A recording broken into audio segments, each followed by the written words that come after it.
जय श्रीमन्नारायण।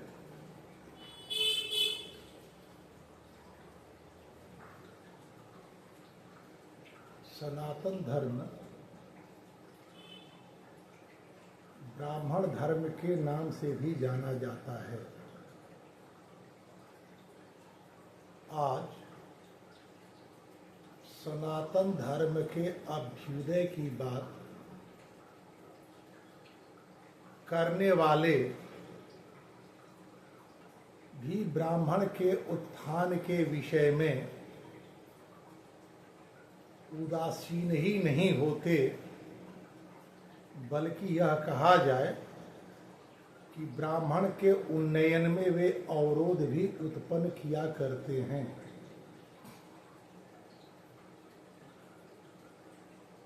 आप यदि बली हैं तो आपको अवरुद्ध करने वाला अपने उद्देश्य में कभी सफल नहीं हो सकता।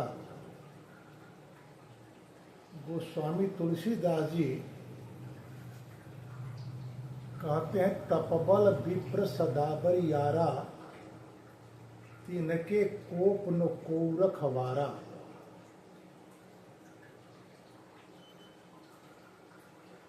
जो ब्राह्मण तप प्रवृत्त है वही बली है, और बल समर्थ ब्राह्मण यदि किसी पर क्रुद्ध हो जाए, कुपित हो जाए, तो उसकी रक्षा कोई नहीं कर सकता। भगवान श्री राम स्वयं कहते हैं,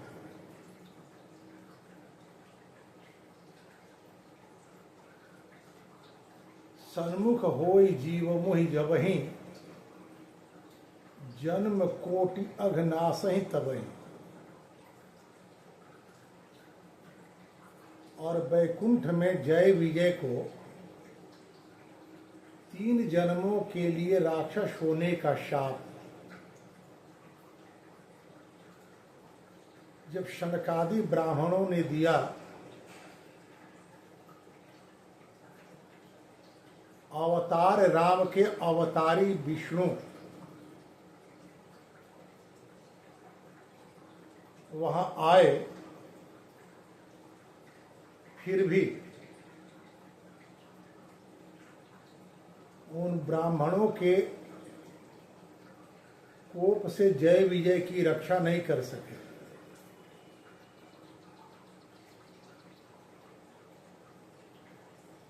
तो ब्राह्मण की तपस्या क्या है? कैसे ब्राह्मण तपस्या करता है?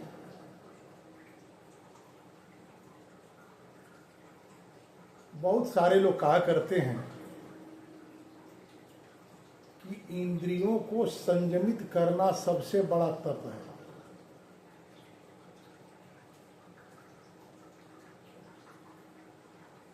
परंतु यहां महर्षि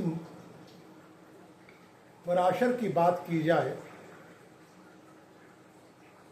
तो ये कहते हैं कि कोई समर्थ ब्राह्मण कुछ भी खा ले तो उसे ठीक उसी तरह पचा लेता है जैसे श्मशान की अग्नि पंच तत्व से बने शरीर को भस्म कर देती है।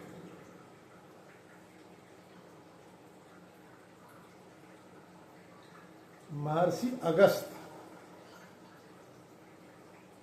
वातापी नाम के राक्षस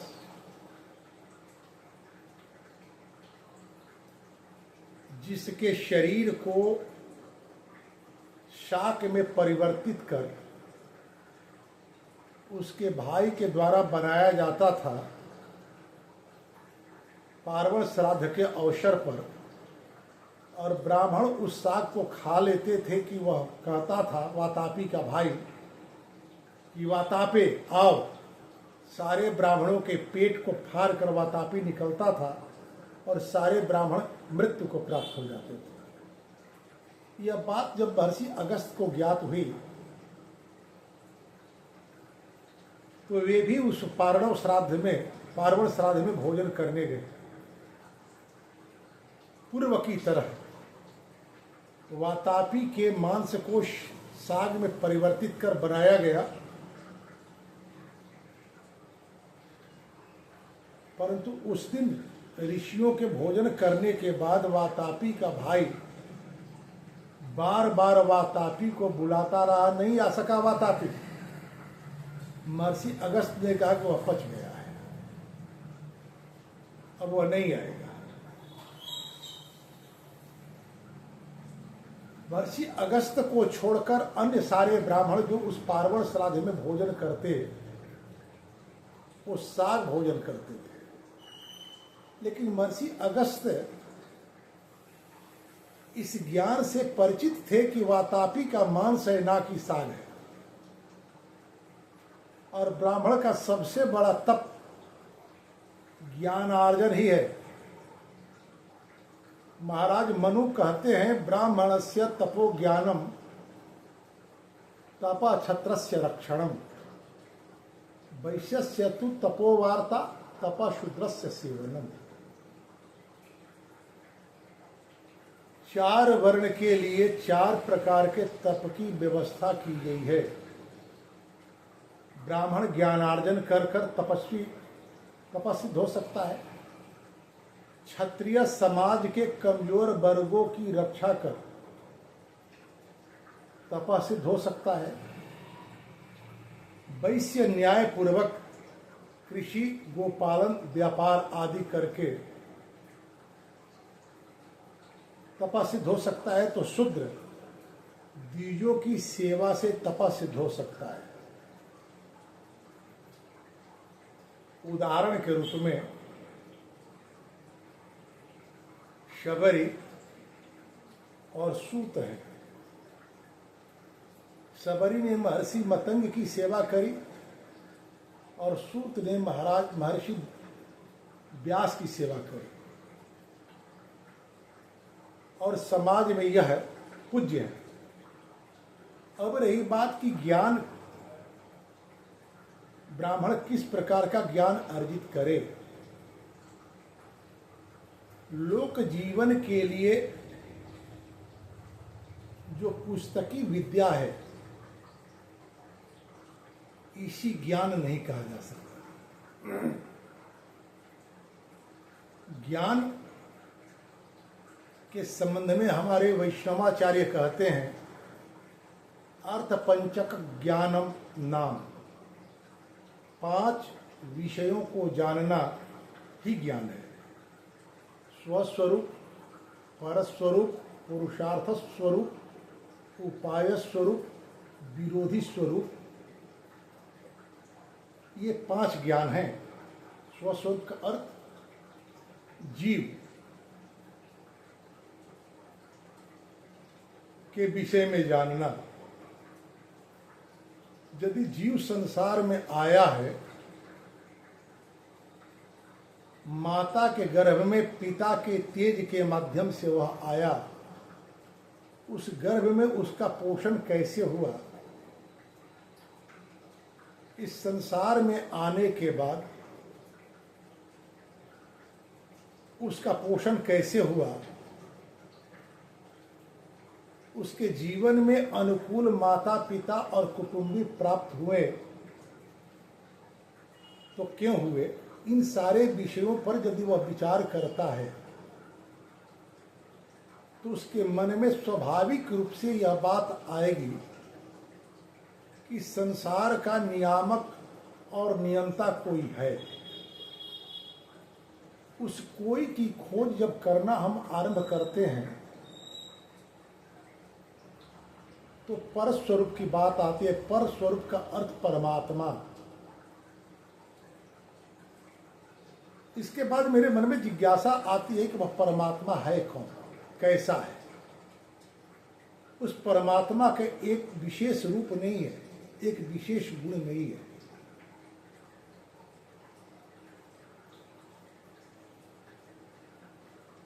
देश काल परिस्थितियों के अनुरूप वह परमात्मा अनेकानेक रूप धारण करे।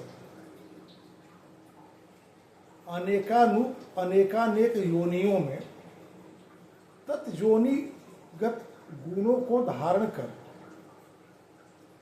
मानवता के कल्याण के लिए प्रयास करता है।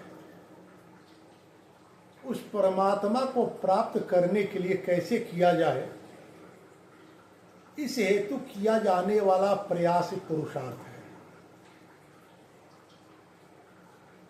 वह परमात्मा किसी विशेष पद्धति से ही आपको प्राप्त होगा यह आवश्यक नहीं है। आपके अपने भीतर की संभावनाएं आपकी अपनी प्रकृति के अनुसार उस पर परमात्मा के एक विशेष स्वरूप के प्रति आपका अनुराग होगा और उसी अनुराग के अनुरूप परमात्मा की आप आराधना कर उस पर को प्राप्त हो सकते हैं। संसार के जितनी भी पूजाएं हैं वो उस परमात्मा की पूजा है। उस पुरुषार्थ को करने में जिन साधनों की आवश्यकता होती है, जिस साधना की आवश्यकता होती है, यह उपाय स्वरूप है। यदि आप स्वयं को जान लिए, परमात्मा को जान लिए, उस परमात्मा को प्राप्त होने के लिए आप प्रयास आरंभ कर दिए, साधन की भी अनुकूलता हो गई, फिर भी वह परमात्मा मिलेगा संदेह है। क्योंकि यह जगत उसमें अनेक विरोध उत्पन्न करता है, अनुकूल और प्रतिकूल। यही कारण है कि दुर्गा सप्तशती में भगवान विष्णु के कान से निकले हुए दो राक्षसों का नाम मधु और कैटभ है। मधु नाम का राक्षस भी आपको परमात्मा से प्राप्त होने में अवरोध उत्पन्न करता है, कैटभ तो करता ही करता है। आपके अनुकूल होकर के भी आपको रोका जा सकता है। तो आपके जीवन यात्रा में जो आपके मिलने वाले संबंधी हैं, यदि वे आपके अनुकूल होकर आपको यात्रा से रोक करके अपने में फंसाए रखना चाहते हैं, यह भी विरोध है। इनको पहचानना होगा कि आपके सहयोगी है या विरोधी है। यदि सहयोगी हैं तो मर्यादा पूर्वक उनके सहयोग को आप स्वीकार कर आगे बढ़ें, उनसे बंधे नहीं। और यदि कैटभ हैं तो आपको और सजग होने की आवश्यकता है। लड़ाई गहरी हो सकती है। इन ज्ञानों को प्राप्त करने के बाद ही ब्राह्मण बलि हो सकता है। और जब तक ब्राह्मण बलि नहीं होगा, समर्थ नहीं होगा, तब तक सनातन धर्म का पुनर्अभ्युदय असंभव है। आज सरकार के नीतियों के कारण ब्राह्मणों का विशेष रूप से अवनति हो रही है ब्राह्मणों की। इस अवनति से बचने के लिए ब्राह्मण को क्या करना चाहिए? तो महर्षि पराशर कहते हैं, उद्धरेत दीनमात्मानं समर्थो धर्मम आचरेत। ब्राह्मण का कर्तव्य है कि वर्तमान परिस्थितियां जो उनके प्रतिकूल हैं, उन परिस्थितियों से निकलने के लिए सर्वविध प्रयत्न करे और अपने सामर्थ्य का संवर्धन करे। जब ब्राह्मण समर्थ हो जाए तो वह धर्म का आचरण करे। ब्राह्मण का धर्म क्या है? लोक को सांस्कृतिक रूप से जागरूक करना, स्वयं वैदिक मार्ग पर चलना और समाज को वैदिक मार्ग पर चलने के लिए प्रेरित ही नहीं, प्रतिबद्ध भी करना। इसके लिए ब्राह्मण को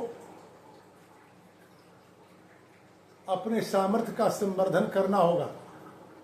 जब तक ब्राह्मण के सामर्थ्य का संवर्धन नहीं हो जाता, तब तक ब्राह्मण ना तो अपना कल्याण कर सकता है और न ही सनातन धर्म की स्थापना हो सकती है। समाज से ब्राह्मण को बहुत अपेक्षा नहीं रखनी चाहिए। ब्राह्मण को लेकर समाज एक नैरेटिव गढ़ा। ब्राह्मण को संतोषी होना चाहिए, जो मिल जाए उसी से अपना जीवन यापन करना चाहिए। निश्चित से ब्राह्मण को संतुष्ट होना चाहिए। समाज को कैसा होना चाहिए? इसके लिए दो उदाहरण है। जब महाराज परीक्षित कलयुग के प्रभाव से प्रभावित होकर महर्षि शमीक के गले में सर्प लपेट देते हैं, यह बात शमीक पुत्र श्रृंगी को जब ज्ञात होती है तो परीक्षित को दंड देने के लिए उद्यत होते हुए महर्षि श्रृंगी कहते हैं, हम ब्राह्मणों ने जिन क्षत्रियों को अपने पृथ्वी रूपी घर का द्वारपाल नियुक्त किया था, वे ही घर में घुसकर सपात्र खाना चाहते हैं। दूसरा उदाहरण है भगवान श्री राम वन जाते समय दान देते हुए कहते हैं लक्ष्मण से कि लक्ष्मण, स्वाध्याय प्रवृत्त ब्राह्मण आजीविका प्राप्त करने में आलसी होते हैं, परंतु स्वाद प्रिय होते हैं। उनको उतना धन दिया जाए कि उन्हें अपनी आजीविका खोजने की आवश्यकता न पड़े और उनके स्वाध्याय में अवरोध न हो। जब कोई ब्राह्मण स्वाध्यायी नहीं होगा तो फिर वह तपस्सिद्ध कैसे हो सकता है? धर्म के पुनर्अभ्युदय के लिए ब्राह्मणों को पहले अपने को समर्थ बनाना होगा, और जब ब्राह्मण समर्थ हो जाएगा तो समाज स्वतः धर्म की ओर प्रवृत्त हो जाएगा। धन्यवाद। इसी तरह के वीडियो आपको प्राप्त होता रहे,